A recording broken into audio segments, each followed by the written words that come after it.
¿Qué tal? ¿Cómo les va? Cuando decimos que el gobierno está en su peor momento, por supuesto que no estamos informándoles de algo que ustedes no adviertan, porque lo sufren. No es el gobierno el que está mal. El gobierno lo pasa muy bien en los negocios que ellos han realizado. Los que están atravesando una situación muy difícil son los habitantes de la Argentina, son las víctimas de todo este proceder que critican hasta desde adentro, por la corrupción Carrió, por lo que no saben Melconian y hasta el propio Prat-Gay, como les mostrábamos ayer. Sin embargo, el gobierno sigue buscando víctimas. Es una cosa rara, difícil de entender. ¿Cómo es que se animan, de todas formas, a seguir hurgando la posibilidad de continuar el daño que están realizando? Y en ese sentido, apuntan permanentemente a Aerolíneas Argentinas. En esa búsqueda está Malvido, un insólito presidente de Aerolíneas, un hombre sin ninguna condición especial, salvo la de saber echar gente. Por eso lo tomaron. Que va contra los gremios, dice que toda la culpa la tienen los gremios, los que están luchando desde el colectivo de los trabajadores de Aerolíneas Argentinas, para que el gobierno no se dé el gusto de terminar con la línea de bandera nacional.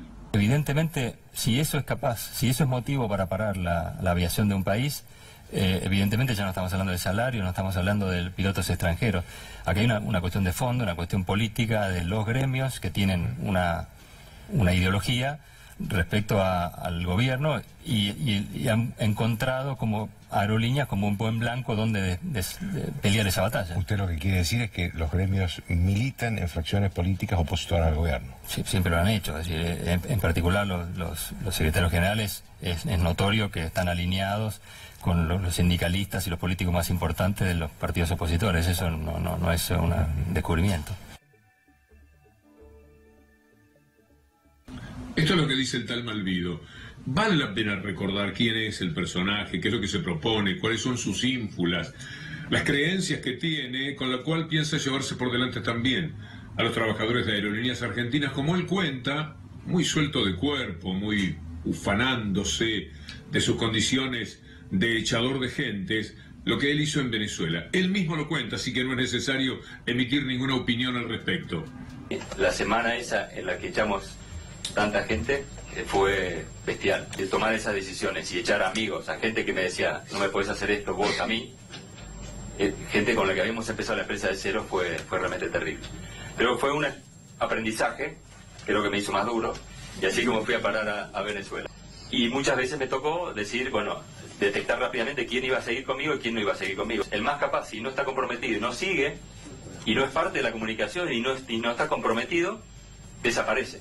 Por tanto, no está escrito, pues no me gusta escribirlo, pero cuando yo llegué a Venezuela, 20 directores y vicepresidentes volaron la primera semana. A partir de ahí, todo el mundo sabía quién mandaba. Yo siempre digo esto, y lo digo en otros ámbitos, lo voy a decir acá porque somos pocos. En la naturaleza esto ocurre. Cuando un león joven le gana al león macho, lo primero que hace es matar a toda la cría.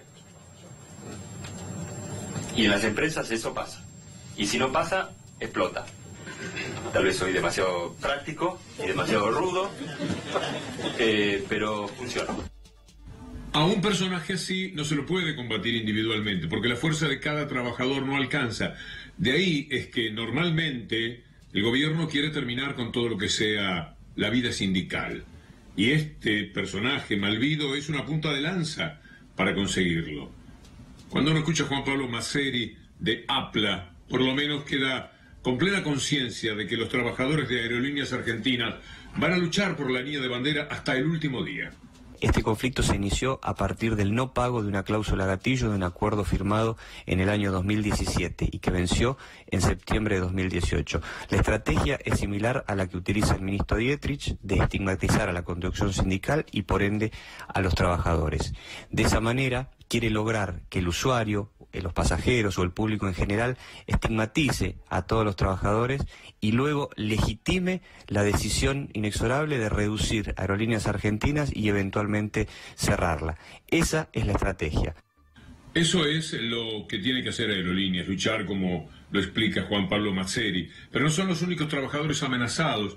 También los privados están en una situación muy compleja. Ya saben ustedes, cientos de miles de personas se han quedado sin trabajo olímpicamente en las decisiones que el gobierno ha tomado, terminando con la actividad local, con la sustitución de importaciones, abriéndose de par en par. Vengan, es el único caso en el mundo casi, que se abre para que todos vengan a vender y a comprar muy poco. Ya se sabe que es así. Las consecuencias siguen siendo nefastas. Miren ustedes lo que sucede con la fábrica DAS en El Dorado, en la provincia de Misiones, según el delegado Darío Vera. Hemos sufrido la pérdida de 175 compañeros en la fábrica, llegando a ser en el año 2015 alrededor de 1.400 trabajadores. Y bueno, desde ahí para acá solamente hablar de pérdida de puestos de trabajo. Y bueno, más o menos hoy en día estamos siendo casi 900 trabajadores los que estamos quedando dentro de la planta. Pero las autoridades ni municipales ni provinciales y bueno, nacionales menos se han comunicado con nosotros. Eso en Misiones, pero también en Chivilcoy, en cualquier parte donde pongamos la mirada. Hay gente que está perdiendo su trabajo como consecuencia de la política desarrollada por este gobierno. Lorenzo Lezama es un delegado que nos habla de lo que ya es el cierre definitivo de Paquetá. Aquello que fue una gran ilusión, que creció 2007, 2008, llegó a tener 1.300 trabajadores. Es increíble lo que esta gente ha hecho. No queda ninguno. Cero. Todos se tendrán que convertir en monotributistas, que es lo que al gobierno le gusta, porque además no tienen sindicato que los defienda. Escuchemos a Lorenzo Lezama en lo que ya posiblemente sea la última aparición como trabajador de Paquetá. En el 2008 llegó a tener casi más de 1.500 personas trabajando. La entrada de materia prima se fue reduciendo y bueno, fueron yendo retiros voluntarios anteriormente hasta que 600, y hoy el cierre total de la empresa por falta de pedido que había no le ha realizado, ¿no? O sea, abrir la importación, con el gobierno abrir la importación, las primeras fábricas que caen son textiles y calzado. Sí. Son las fábricas más afectadas con el tema de abrir la importación. Mis compañeros que han conseguido y otros que no, porque relativamente para la ciudad es un golpe muy grande y una empresa como esta, de esta magnitud, de 600 laburantes en la economía, lo que era dentro de la ciudad, se movilizaba bien. Sí. Ahora hay una empresa de las 600 familias, realidad que a la ciudad le volcaba alrededor de 13 millones de pesos todos los meses.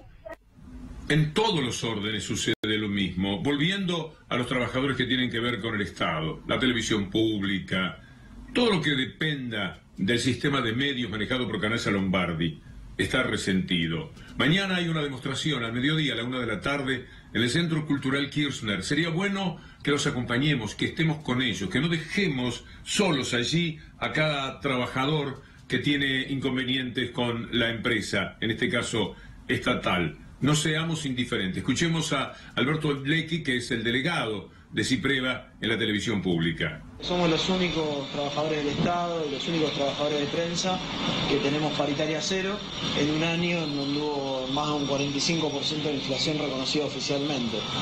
La política de ataque a los medios públicos implica no solamente el desguace de su programación, la censura, el ataque a la información, sino también el ataque a sus trabajadores y a sus derechos elementales como a tener un salario digno. En el caso de la televisión pública es el segundo año con paritaria cero, no nos resignamos a estar empujados a irnos de los medios públicos porque no queda otra opción, porque estamos hambreados, por eso estamos peleando por nuestros salarios. Y recordemos, después de escucharlo a Lecchi y todos estos padecimientos, a Canalla Lombardi, que es el gestor, el intérprete de esta forma de comportarse del gobierno siempre confrontativo con los trabajadores. Han encontrado en Canalla Lombardi un intérprete ideal para hacer mucho daño, no solamente al trabajador, sino también a lo que Radio Nacional, la televisión pública, etcétera, tiene la obligación de dar a la población. Nosotros tenemos un presupuesto y nosotros no podemos movernos ese presupuesto. Eso es lo que el accionista, que es el Estado Nacional, que es cada uno de los argentinos, nos ha dado mandato.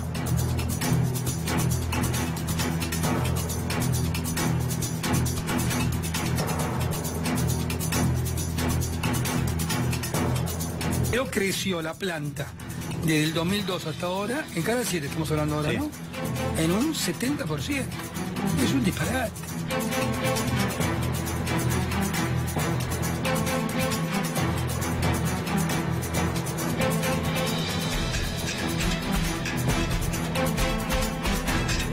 parece que va a ser un gran noticiero el que va a tener Canal 7, y desde ya les voy a hacer un pedido. Exprésense con toda libertad.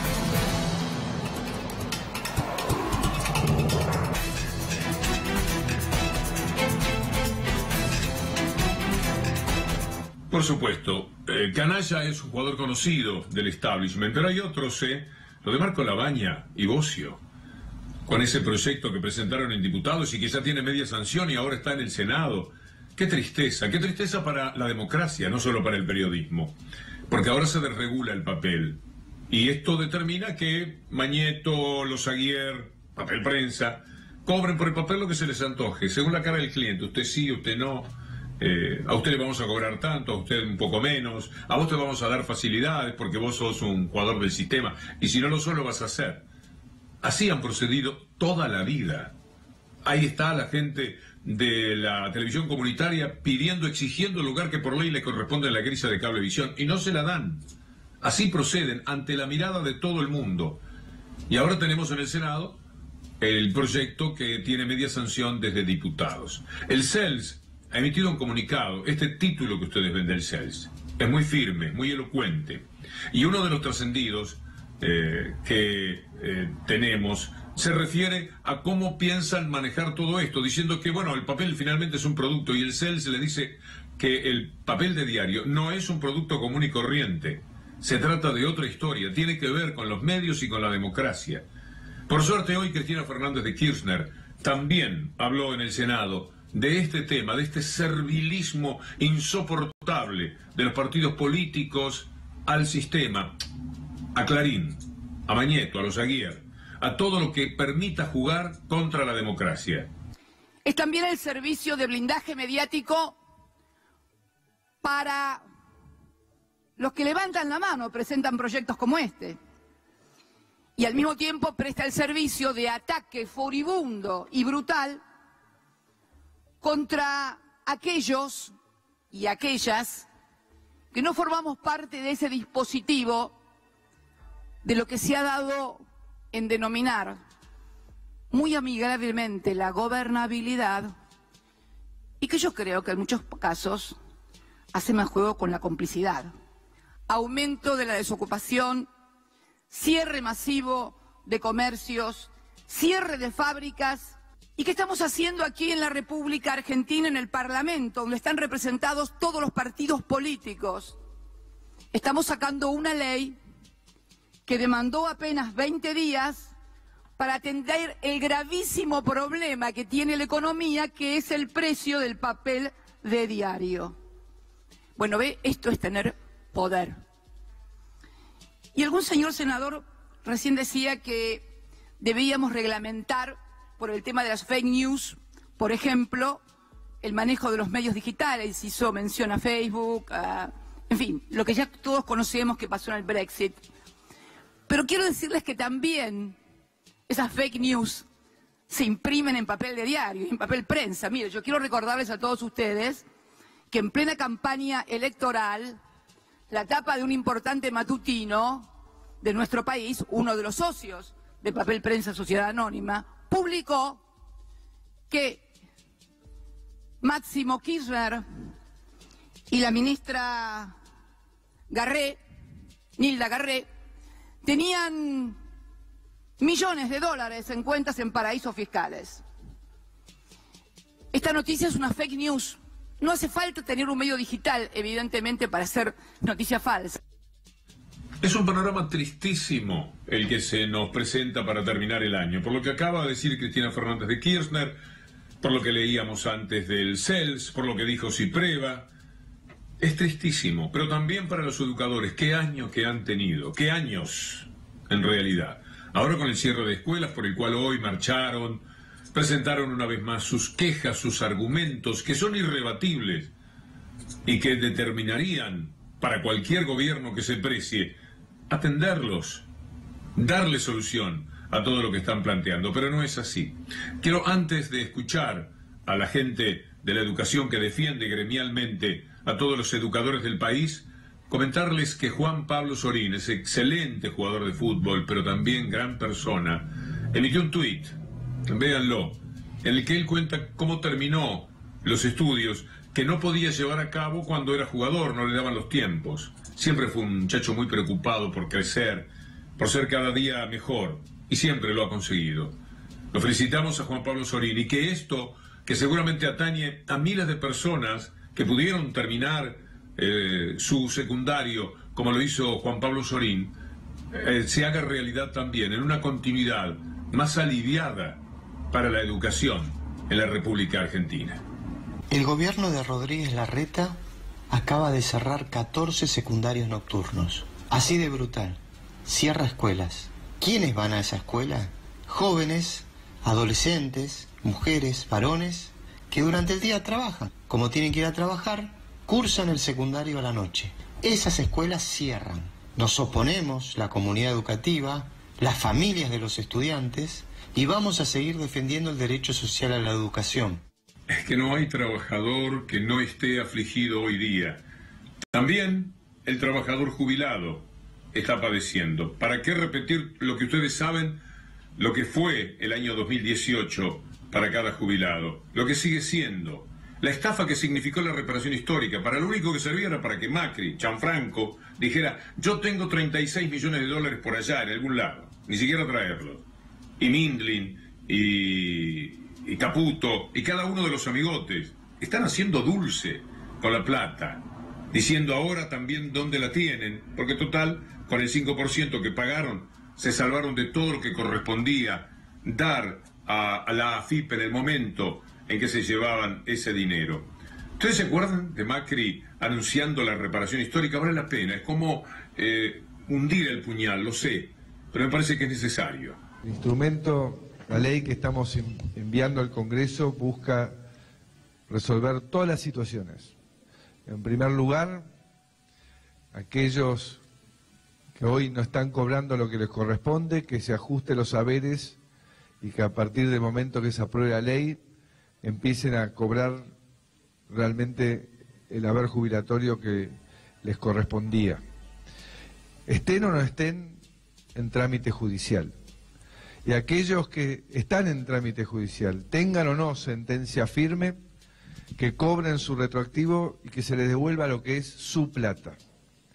Y que aquellos que se jubilan a partir de que se sancione la ley, comiencen cobrando desde el primer día lo que les corresponde. Ayer, cuando se conoció la decisión de la Corte Suprema de Justicia, hubo una especie de viento saludable que atravesó nuestras vidas, como si abriéramos la ventana y pudiéramos refrescarnos. Ya les hemos dicho que esto atañe a 150.000 jubilados, los millones y millones y millones a los cuales los han puesto muy por debajo de la inflación, desde que la movilidad cambió, por supuesto, que están esperando el fallo, el verdadero, el importante fallo que tiene que dar la Corte Suprema, que no se haga Macri el que se lamenta demasiado, porque esto es hasta beneficioso. Aquí lo que tiene que cambiar es la movilidad. De todas formas, cuando la Corte se expresó, hubo voces que celebraron esa decisión, pero algunas de ellas son discutibles. Massa y Bosio emitiendo tuit de qué bien la Corte jugó para el pueblo, pero no nos olvidemos que estuvieron en el voto de todo lo que el gobierno ha hecho en materia previsional. Entonces, apartarse ahora de eso, saludando, celebrando la decisión que ha tomado la Corte Suprema de Justicia, no parece atinado, es decir, no parece corresponderse con una verdad. Y esto es lo que Graciana Peñafort en un tuit le recuerda a Massa especialmente. No tanto celebrar, porque fueron ustedes los partícipes necesarios de lo que se hizo contra los jubilados. También lo dice un luchador, precandidato por otra parte, que es Leonardo Fabre. Lo que han hecho el presidente Macri, del cual nunca esperé nada, pero sí de Sergio Massa o el propio Bosio, que hacía, no sé, 2 semanas que había sido director ejecutivo. No se puede creer que 2 tipos que saben mucho de previsión hayan hecho esta barbaridad. Macri nunca hubiera podido llevar adelante esta ley si estos 2 personajes no le daban sus votos. Es indiscutible lo que dice Fabré. Pero volviendo a la Corte Suprema de Justicia, ahí sí que pasa de todo. Lo tienen en un arco, como suele decirse, a Rosenkrantz, una bestia jurídica, un prepotente, un incapaz y sobre todo un hombre que está representando a las corporaciones ante la mirada de todo el mundo. Lo designaron a dedo, estaba encantado. Después, con la extorsión del gobierno a los gobernadores, se quedó en la Corte Suprema de Justicia. Y Mañeto, por supuesto, estaba maniobrando desde afuera para que sea el presidente y se haga cargo absolutamente de todo. Porque Lorenzetti nunca los convence demasiado. Lo han tenido como rehén, pero no satisface plenamente esa ambición de absoluto poder que tiene Mañeto. Entonces, Rosenkrantz. Y Rosenkrantz es el del 2x1. Se quedó solo después en el voto que rectificó lo del 2x1 y ahora también se quedó solo en el tema de los jubilados. Lo están despojando de todos los atributos que él mismo se colocó cuando maniobró para convertirse en el presidente de la Corte Suprema de Justicia. Personaje menor, sin dudas, pero que podía hacer muchísimo daño. Ahora aparece un poco bajo control y esto es digno de celebrarse. Como también, ya que estamos hablando de la justicia, que por lo menos sea más o menos pareja, nunca va a ocurrir. Con los Macri, por ejemplo, siempre Bonadío y compañía van a tener algún motivo para una excepción, al menos por ahora. Pero Rocho, del que hace 2 días nosotros les estábamos hablando, es cierto, en la causa de los cuadernos, ahora por Odebrecht, ha sido también un hombre procesado. Parecería que esto es algo que se corresponde con lo que debe suceder. Y por último, siempre en el recorrido de la justicia 2 temas, 2 nombres. Uno es Lula y el otro es Milagro Sala. Y en el medio, todos los presos políticos de Brasil y de la Argentina. Un tribunal federal de Brasil dictaminó, yo no sé si a la hora en que preparo este informe, un rato antes de nuestro diario con Iván y con Luciana, ya le habrán dado la libertad, pero es inminente que Lula quede libre. Por supuesto, pasaron las elecciones, poco puede hacerse, tomaron el control, deformaron a la democracia, pero al menos Lula estaría recuperando la libertad porque nadie que tenga doble sentencia puede quedar preso según ese tribunal federal. Así que Lula está ya libre cuando ustedes ven este informe o va a quedar en las próximas horas, en la próxima jornada. Al mismo tiempo, uno piensa que todos los presos políticos de la Argentina tendrían que correr la misma suerte, si es que así se le puede llamar. Antes de Navidad, a Lula el fallo le llega por lo menos antes de estas fechas tan especiales. ¿Qué va a hacer el gobierno con tanta gente que dice que está convencida de que la prisión preventiva es algo que no corresponde? Lo dijo Massot, lo dijo Lipovetsky, lo dijo cada uno de los políticos que ha participado, hasta Garabano lo manifestó, aunque después se desdijo cuando dictaron la excarcelación de Amado Boudou. Si piensan así, ¿por qué mantener esta crueldad? ¿Por qué mantener presa a gente a la que, como a Milagro Sala ahora, un desquiciado tribunal de Jujuy está reclamando 22 años de cárcel? La peor criminal de la historia, poco menos pasaría a ser Milagro Sala, que ni siquiera cometió un delito, que ya se ha explicado hasta por el doctor Zaffaroni, hasta el cansancio, cuál es la procedencia de ese dinero que la gente de Mañeto mostraba incesantemente que estaban sacando del banco. ¿Se acuerdan? Para pagarle a la gente que construyó las miles de viviendas que ustedes han visto en más de una ocasión, solamente aquí y cuando estaba con mis amigos del Destape. Es muy triste que de cara a la Navidad, a la Nochebuena, tengamos presos políticos en la Argentina. Duele mucho, sobre todo cuando Macri se pavonea en el Mercosur hablando de los presos políticos de Venezuela. Y los de aquí, Macri, háganse esa pregunta en el gobierno, para ver si hay alguna forma de encontrar solución para que no prospere toda la crueldad y todo lo antijurídico de lo que han hecho víctimas a decenas de personas en la República Argentina. Amigos, la seguimos mañana si Dios quiere. Muchas gracias.